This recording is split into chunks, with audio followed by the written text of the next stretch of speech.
Bienvenue dans un nouvel épisode Café Papote, le format plus spontané du podcast S'élever en même temps que son enfant.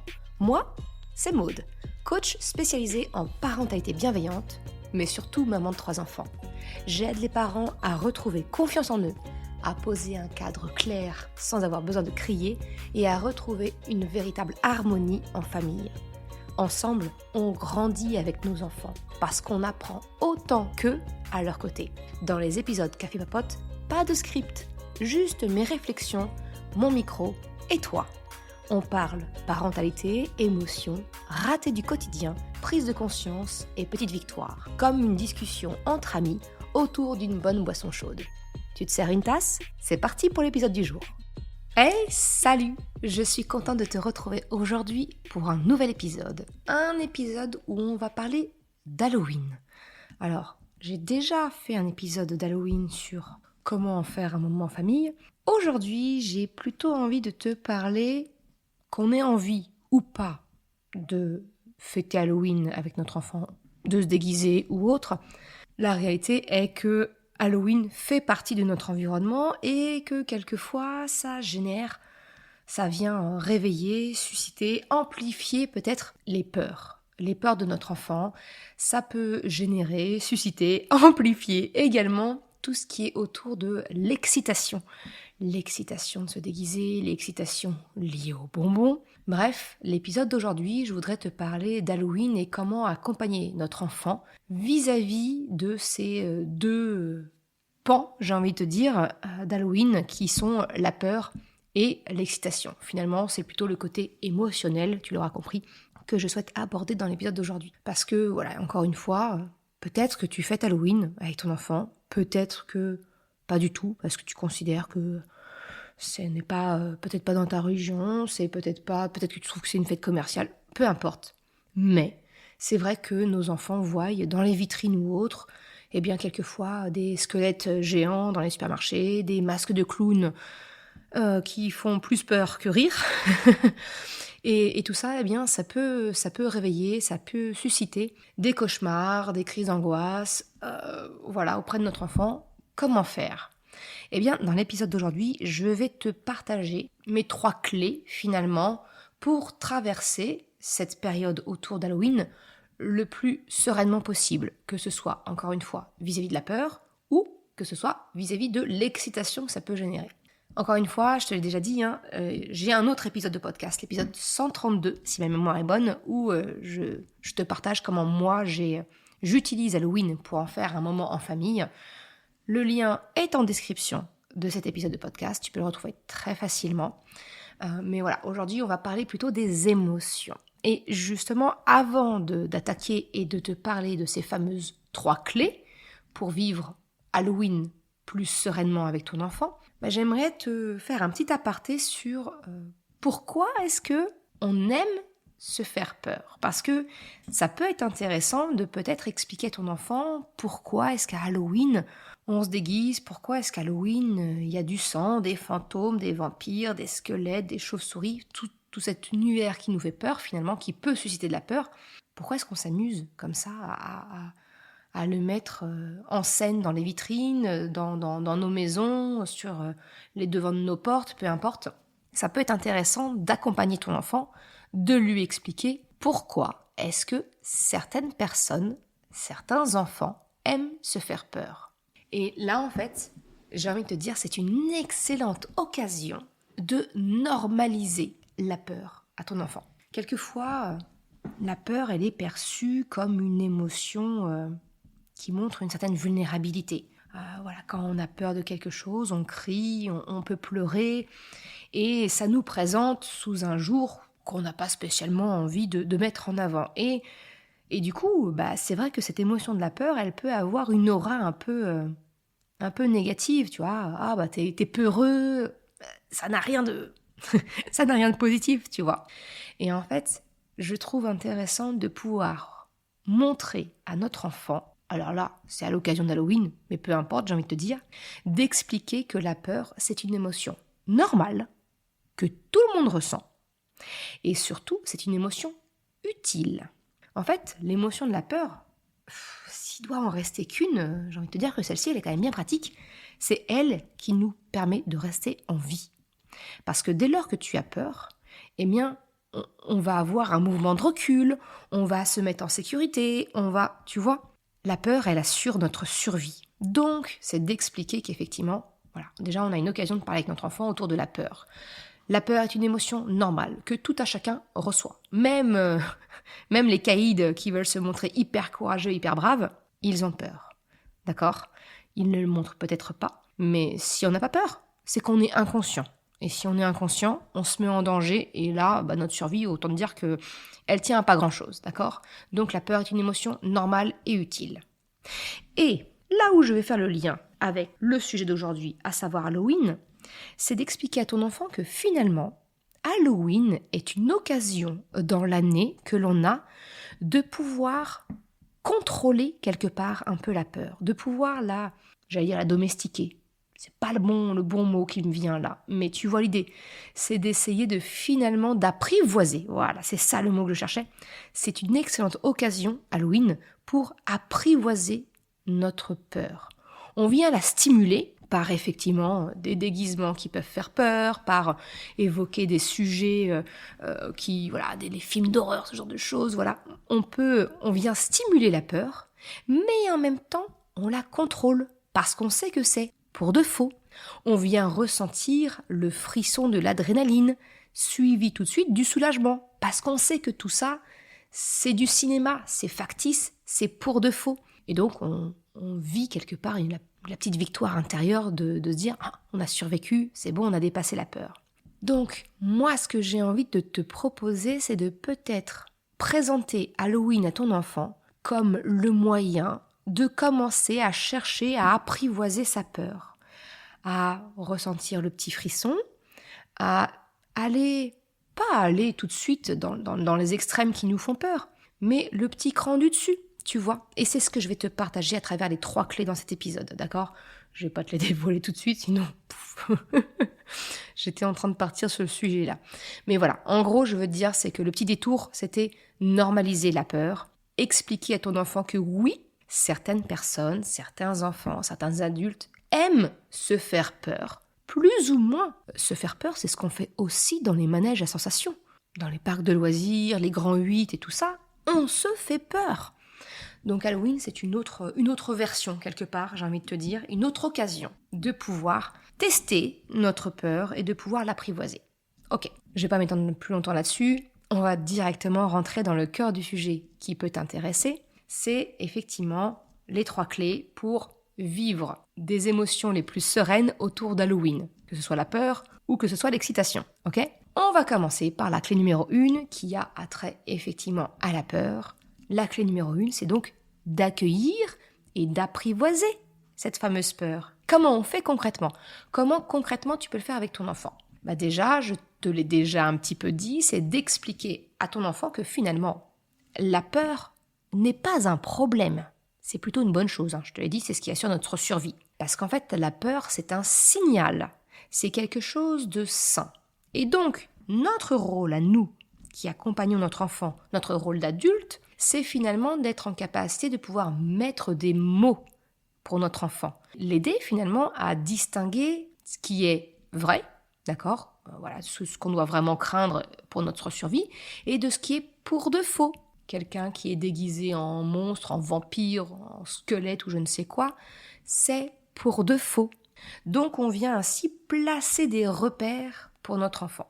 Parmi les exemples que je peux te citer, par exemple pour apprivoiser cette peur, l'accueillir et jouer avec, ça peut être des activités créatives autour d'Halloween et de ce qui peut faire peur. Ça va être par exemple de fabriquer des gentils fantômes en papier, en mouchoir, en guirlande, en dessin.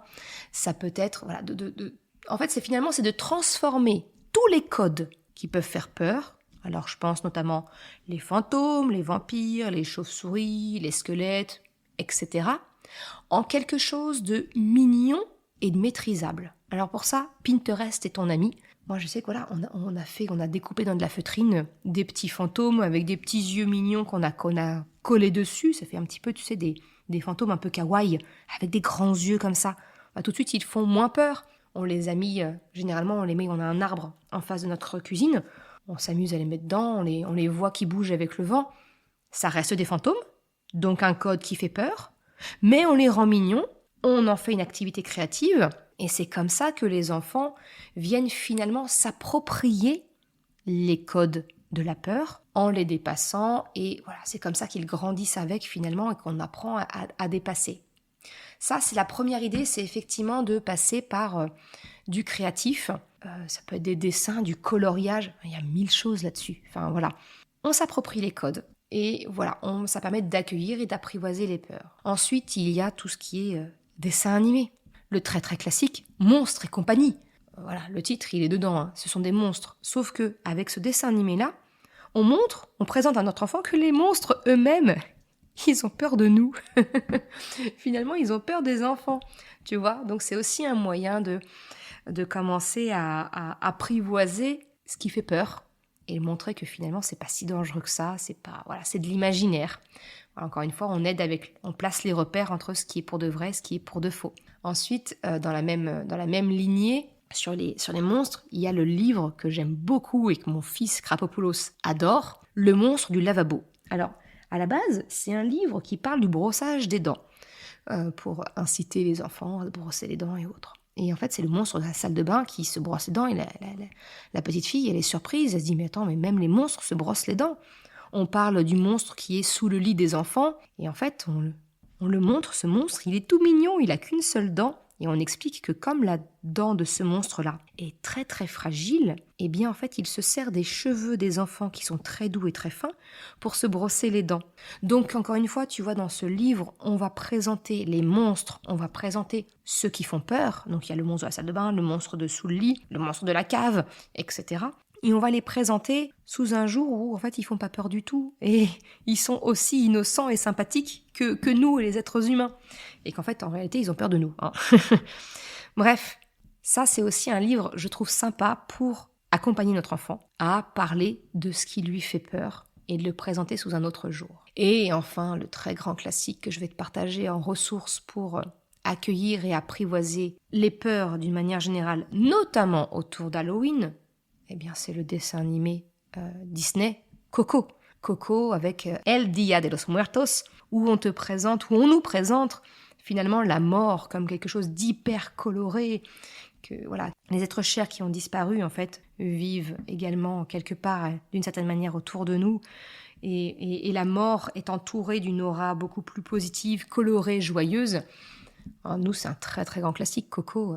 C'est le film qu'on regarde à la Toussaint. Tu vois, donc c'est aussi un moyen de parler de la mort, de parler des fantômes d'une manière positive. Et je trouve ces ressources intéressantes pour justement cette première clé, accueillir et apprivoiser les peurs de notre enfant, pour essayer de rassurer un peu les cauchemars, les réveils nocturnes qu'on peut avoir autour de ce moment-là. Voilà, en gros, la clé numéro 1, le message clé, c'est plus on rit avec les monstres, plus la peur du monstre perd de son pouvoir.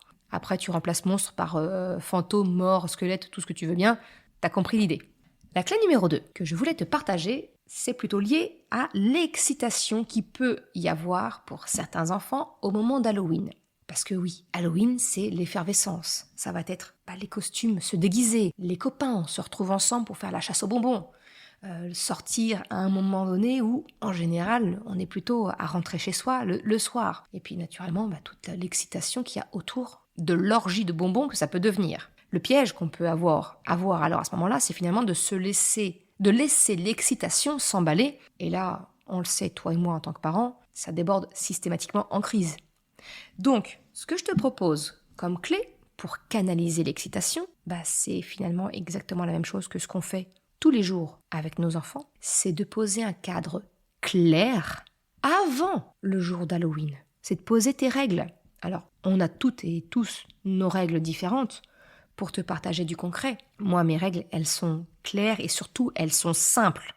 Elles sont simples parce que les enfants doivent pouvoir les comprendre et avoir les moyens de les respecter. Ce que je te veux dire concrètement, par exemple, moi, il y a une horaire. C'est que j'ai des enfants qui sont suffisamment grands pour terminer, s'ils le souhaitent, la tournée des bonbons seule. Je pense notamment à mes 2 grands. Parce que oui, quand je parle de tourner des bonbons, je la fais avec eux et je suis, moi, déguisée. J'adore ça. Ça, c'était l'aparté. Mais voilà, ma fille qui a 10 ans au moment où j'enregistre, mon grand 12 ans, autant dire que oui, il a commencé avec moi, mais très vite, il retrouve des copains et il me demande pour la terminer en la faisant avec les copains. Eh bien, c'est oui, mais avec 2 règles. Très simples. 1, l'horaire. Quand je dis qu'à telle heure, on doit être rentré, il n'y a pas de détour, c'est tu es rentré à l'heure. Et donc, pour être sûr que mon enfant respecte ma règle, je m'assure qu'il ait une montre. Je m'assure qu'il sache lire l'heure. Je donne les moyens aussi, si tu veux, autour de ça. La 2e règle, c'est le respect. Le respect du quartier, le respect des gens qui peut-être ne veulent pas fêter Halloween, ne peuvent pas fêter Halloween. C'est-à-dire que je demande à mes enfants, vous n'allez frapper, sonner chez les gens que si la porte est décorée, que si le jardin est ouvert. Il n'est pas question d'aller sonner chez quelqu'un qui peut-être vient d'endormir son bébé, qui peut-être a travaillé de nuit, peu importe si tu veux, tu vois. Donc moi la règle elle est simple, c'est qu'effectivement on ne va sonner chez les gens que s'il y a un signe extérieur que les personnes veulent fêter Halloween. Voilà, c'est clair, c'est net. Sinon, c'est une maison qu'on évite. Et puis, naturellement, pas de débordement en termes de décibels dans le quartier. Si j'entends mes enfants à l'autre bout du quartier qui sont en train de hurler ou autre, non, on respecte les gens également, on respecte la tranquillité. C'est pas parce que c'est Halloween qu'on va se mettre à hurler dans le quartier, à faire les fous et à créer des désagréments pour le voisinage. Non, on respecte. Certaines personnes fêtent Halloween, d'autres non. Donc, voilà, on ne fait pas plus de bruit que nécessaire. Donc voilà, la stratégie pour canaliser l'excitation, c'est de poser ton cadre clair avant que ça ait eu lieu. En gros, anticiper, ça te permettra toujours de t'assurer plus de sérénité, plutôt que de voir que ça déborde, que tu ressens des émotions, toi où t'es frustré, t'es gêné, tu te sens honteux, que ton enfant fasse du bruit ou je ne sais quoi, t'es sous le coup de l'émotion, t'es plus vraiment en pleine possession de tes moyens, de fixer des règles d'une manière consciente et bienveillante. Tu vois ce que je veux dire ? Donc c'est vraiment, on anticipe un maximum.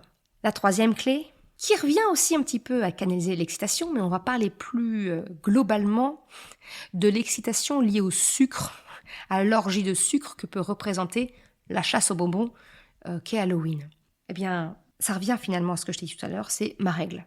Je pose mon cadre clair, connu de chacun de mes enfants. Par exemple, ma règle à moi en ce qui concerne les bonbons, il y en a 2. 1, c'est que ce n'est pas individuel.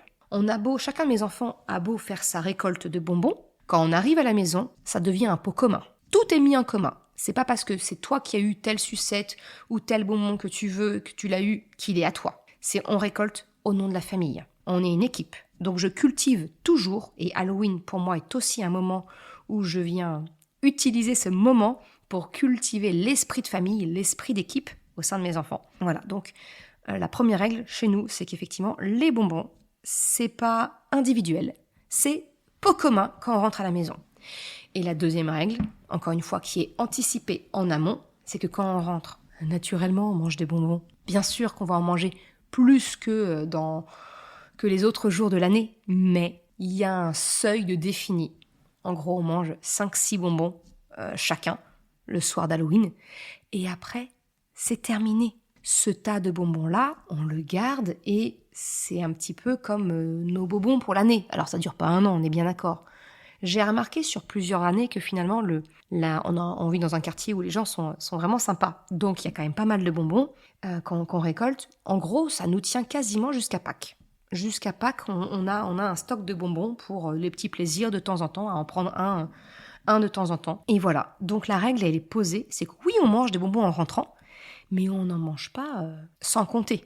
Il y a un nombre défini, et puis il y a une espèce de... Implicitement, on a convenu ensemble d'une règle de, je sais pas, peut-être un carambar, ça vaut 2 bonbons. Une sucette qui dure longtemps, forcément, ça vaut aussi 2 ou 3 bonbons, tu vois.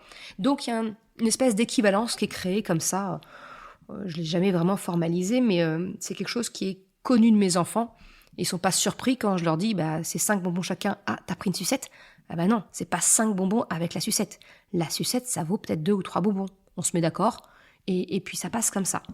Donc tu vois, finalement, j'arrive à gérer cette orgie de sucre, cette excitation liée aux bonbons, en fixant un cadre en amont avec mes enfants, en cultivant l'esprit d'équipe et non pas un esprit individualiste qui pourrait générer une guerre pour des bonbons, tu vois. Ah ben non, mais c'est moi qui l'avais eu. Non, en fait, non, c'est pas commun. Voilà. Et c'est ça qui nous permet de vivre une soirée d'Halloween plutôt cool et agréable pour tout le monde, parce que les règles sont claires, le cadre est clair, respecté de chacun. Il semble juste aux yeux de mes enfants, parce qu'il y a cette notion d'équipe qui me fonctionne vraiment très très bien.